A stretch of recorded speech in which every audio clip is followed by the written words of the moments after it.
సాగునీరు అందక పంటలు ఎండిపోయి అకాల వర్షాలతో దెబ్బతిన్న రైతులను పరామర్శించేందుకు పంట పొలాలను పరిశీలించేందుకు బీఆర్ఎస్ అధినేత కేసీఆర్ బయలుదేరారు. సూర్యాపేట, నల్గొండ, జనగామ జిల్లాల్లోని పలు మండలాల్లో కేసీఆర్ పర్యటించనున్నారు. ఎండిపోయిన పంట పొలాల్ని స్వయంగా వెళ్లి పరిశీలించనున్నారు. జనగామ జిల్లాలోని ధరావట్ తండాకు కేసీఆర్ వెళ్లి అక్కడ ఎండిపోయిన పంట పొలాల్ని పరిశీలిస్తారు. అనంతరం సూర్యాపేట జిల్లా తుంగతుర్తి, అరవపల్లి మండలాల్లో పర్యటిస్తారు. అక్కడ ఎండిపోయిన పంట పొలాల్ని పరిశీలిస్తారు. మధ్యాహ్నం సూర్యాపేట నియోజకవర్గంలోని ఎమ్మెల్యే క్యాంప్ ఆఫీస్కు చేరుకుంటారు. మధ్యాహ్నం తర్వాత నల్గొండ జిల్లాకు బయలుదేరుతారు కేసీఆర్. సాయంత్రం నిడమనూరు మండలానికి చేరుకుని ఎండిపోయిన పంటల్ని పరిశీలించనున్నారు. నష్టపోయిన పంటను పరిశీలించి తిరిగి సాయంత్రం నిడమనూరు నుంచి ఎర్రవెల్లికి చేరుకుంటారు.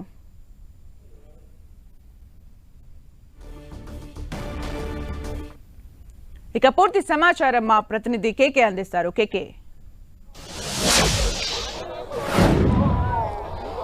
సుమిత్ర, తెలంగాణ రాష్ట్రానికి తొలి ముఖ్యమంత్రిగా 2 దఫాలుగా అధికారంలో ఉన్నటువంటి కేసీఆర్ తొలిసారిగా కాంగ్రెస్ ప్రభుత్వం అధికారంలోకి రావడం, తొలిసారిగా కేసీఆర్ ప్రధాన ప్రతిపక్ష నేతగా ఈరోజు వరంగల్ మొత్తం జిల్లాల పర్యటనకు శ్రీకారం చుట్టినటువంటి పరిస్థితి ఉంది.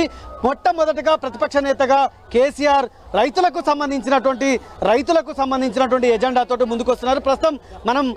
ప్రస్తుతం మనం కేసీఆర్ సందర్శించబోయేటువంటి ధరావత్ తండా వద్ద ఒక పొలాన్ని చూస్తున్నాం. ఈ పొలాన్ని కేసీఆర్ పరిశీలిస్తారు. అంటే పంట సాగునీరు లేక ఎండిపోయినటువంటి పంట పొలాలను సూచించి ఇక్కడ నరసింహ అనేటువంటి ఒక రైతును పరామర్శించడం కోసం వచ్చారు. కేసీఆర్ రాక సందర్భంగా మనం ఒకసారి చూడొచ్చు, మహిళా రైతులు, వివిధ గ్రామాల నుంచి వచ్చినటువంటి రైతులంతా కూడా కేసీఆర్ దగ్గరికి తమ గోడును విలపించుకోవడం కోసం వచ్చారు. ఈ నేపథ్యం లోపల బీఆర్ఎస్కి సంబంధించినటువంటి నేతలు కూడా పెద్ద ఎత్తున రావడం జరిగింది.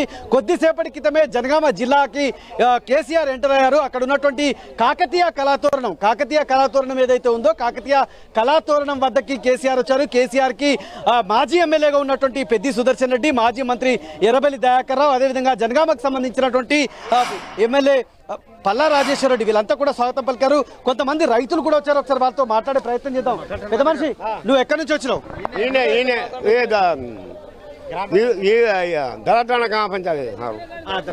ధరావత్ తండాల మరి పొలాలన్నీ ఇట్లనే ఉన్నాయా? ఏంది అసలు మీ బాధ ఏంది? అన్ని ఇదే భాష ఉన్నది మాకు పొలాలు.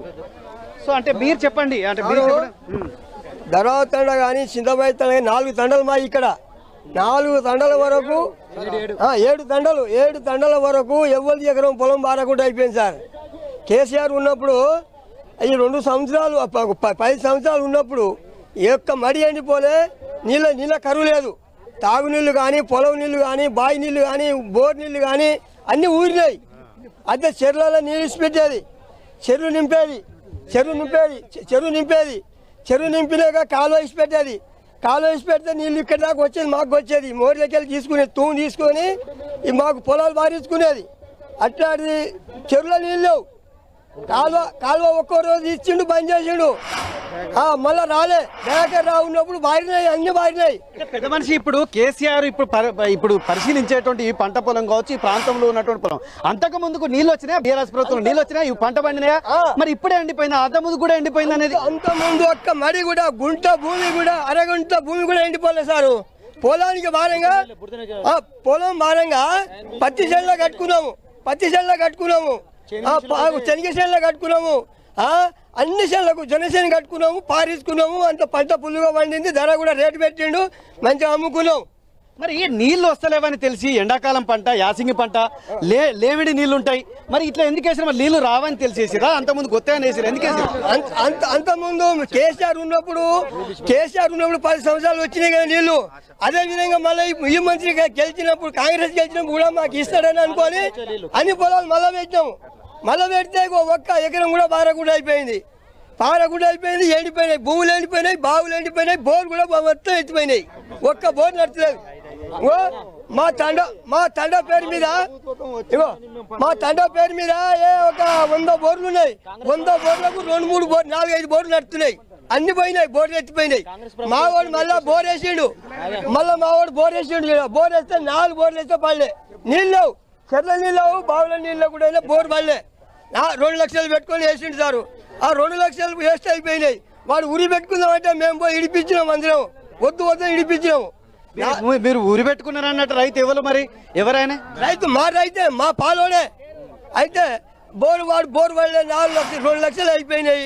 పొలం ఎండిపోయినాయి. ఉరి పెట్టుకుని పోయాడు చెట్టు కిందికి పోతే చేయబట్టి గుంజుకొచ్చినాం సార్ మేము. సరే మీరు వచ్చారు కదా ఈ పంట పొలం దగ్గర ధరవత్ తండాకు సంబంధించిన రైతు ఏం చెప్తాం అనుకుంటున్నారు కేసీఆర్కి? ఒకటి సార్, మీరు ముఖ్యమంత్రి అయ్యారు, మాకు రైతుకి ఏం కావాలి? సాగునీరు, తాగునీరు, కట్టుకోవడానికి కూడు చాలు మాకు. నీ దగ్గర నీ ఆస్తి అడుగుతలేము, నీ డబ్బు అడుగుతలేము, నువ్వు సంపాదించుకునే ఒక 2 ఎకరాలు అడుగుతలేము మేము భూమి. మాకు ఇది చాలు. ఒకటి పంట రుణాలు మాపి, మేము నీ దగ్గర జోలికి రాము. ఇది మేము చేయి లేనిపోని హామీలు ఇచ్చి మమ్మల్ని సోమరి బతులు చేస్తారు కాదు. ఇప్పుడు కేసీఆర్ గారు వస్తున్నారు కదా, కేసీఆర్ గారికి ఏం చెప్తారు? కేసీఆర్ గారు మాకు పంట రుణాలు ఇప్పి, నష్టపరిహారాన్ని ఇప్పి. కాకపోతే ఇదివరకు మంచిగా పండించినాం. ఎక్కడనో భూమి సార్, ఒకటి చిలక మడికట్లు చేసినాం. అప్పట్లో చైన్ మిషన్తో కోసినాం. అది పెద్ద బండితో కోయలేదు, చైన్ మిషన్ నడవక కోసినాం. నీళ్లు దిగబడుతుండే అని కోసినాం. ఇప్పుడు దిగబడు కాదు, నీళ్ళు తాగడానికి లేవు. సో ఇంకొంత రైతులు ఏ ఊరు మీది రైతు? ఏ ఊరు నుంచి వచ్చినావు? నీ పరిస్థితి ఏంది? మాది రావణ కూడా మాది 2 ఎకరాలు వెళ్ళిపోయింది. నీళ్ళు లేక 2 బావులు వెళ్ళిపోయినాయి. నీళ్ళు రావణగూడెంలో కూడా ఇంతకుముందు నీళ్లు లేవు. మా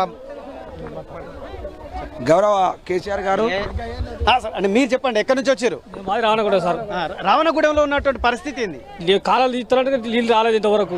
మా పరిస్థితి ఇంతే ఉంది సార్. ఇక కాలువలు ఉన్నాయా? కాలువలు ఉన్నాయి కానీ ఇంతవరకు రాలేదు నీళ్ళు మాకు. కాలువ లేనప్పుడు అంత ముందు నీళ్ళు ఎట్లా వచ్చినాయి? చెర్రకి ఇచ్చి పెట్టేది అక్కడ చెన్నూరు ఇచ్చి పెట్టేది.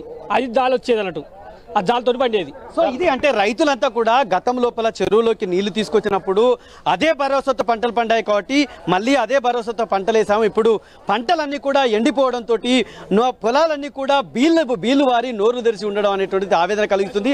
అదే ఆవేదనను ప్రధాన ప్రతిపక్ష నేతగా ఉన్నటువంటి కేసీఆర్తో పంచుకొని ఖచ్చితంగా మాకు రుణాలు ఇవ్వాలి, మమ్మల్ని ఆదుకోవాలనేటువంటి విన్నపం చేయడం కోసం వచ్చామని చెప్పి రామన్నపేట, ధరావత్ తండా, పాలకుర్తి ప్రాంత రైతులంతా కూడా ఇక్కడికి చేరుకున్నటువంటి పరిస్థితి ఉంది. Thank you, KK, for the updates.